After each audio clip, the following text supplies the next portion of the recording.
अभी मैं पहुंच चुका हूं बिहार के प्राचीन नालंदा विश्वविद्यालय के खंडहर के प्रांगण में। टिकट काउंटर पे टिकट कटाने के बाद मैं अंदर प्रवेश कर चुका हूं।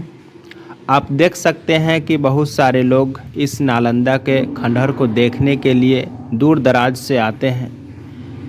चूँकि यह बिहार का सबसे प्राचीन प्रसिद्ध शिक्षा का केंद्र रहा है, देश विदेश से यहाँ विद्यार्थी पढ़ने के लिए आया करते थे।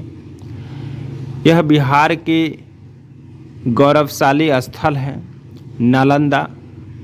नालंदा जिला का नाम है, बिहार का एक जिला है नालंदा।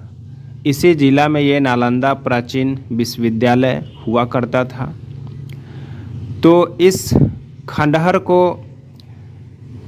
देखने के साथ साथ हम इसके इतिहास को भी थोड़ा जानेंगे।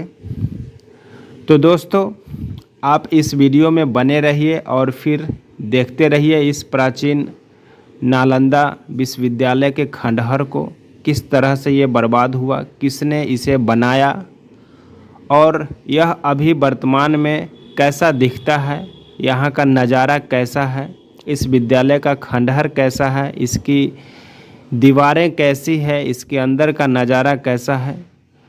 तो अभी इसके प्रांगण में हम लोग पहुंच चुके हैं और देख रहे हैं, बहुत सारे लोग भी हैं। चलिए शुरू करते हैं इसके इतिहास के बारे में और फिर देखते हैं।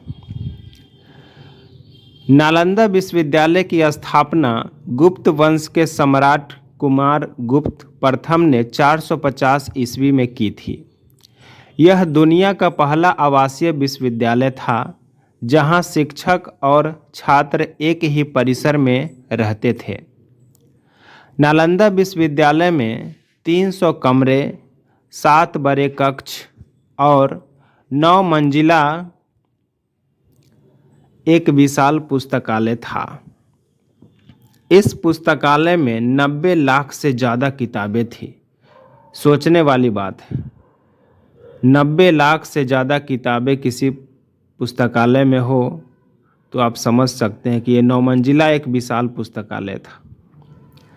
नालंदा विश्वविद्यालय में विद्यार्थियों का चयन मेरिट के आधार पर होता था। यहाँ भी उसकी एंट्रेंस एग्ज़ाम हुआ करती थी, इंटरव्यू होता था, उसके हिसाब से उसका चयन होता था। और यहाँ छात्रों को निःशुल्क शिक्षा दी जाती थी, कोई फीस नहीं लगता था।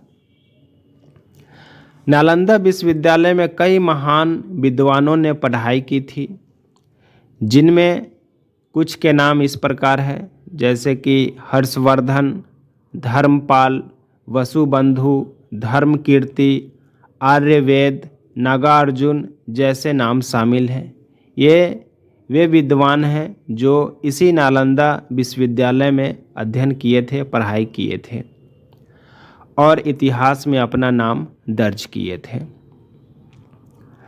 नालंदा विश्वविद्यालय को तक्षशिला के बाद दुनिया का दूसरा सबसे प्राचीन विश्वविद्यालय माना जाता है। अफ़गानिस्तान से आए तुर्की शासक बख्तियार खिलजी ने 1200 ईस्वी के आसपास आक्रमण करके नालंदा विश्वविद्यालय को पूरी तरह बर्बाद कर दिया था।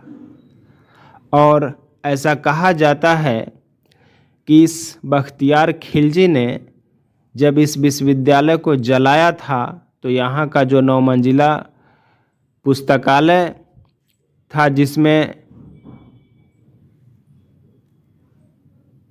90 लाख से ज़्यादा किताबें थी, वो 3 महीने तक जलती रही।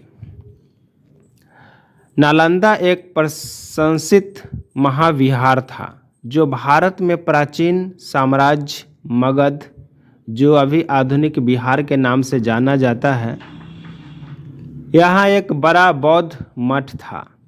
यह साइट बिहार शरीफ शहर के पास पटना के लगभग 95 किलोमीटर दक्षिण पूर्व में स्थित है और 5वीं शताब्दी सी से 1200 सी तक सीखने का केंद्र था।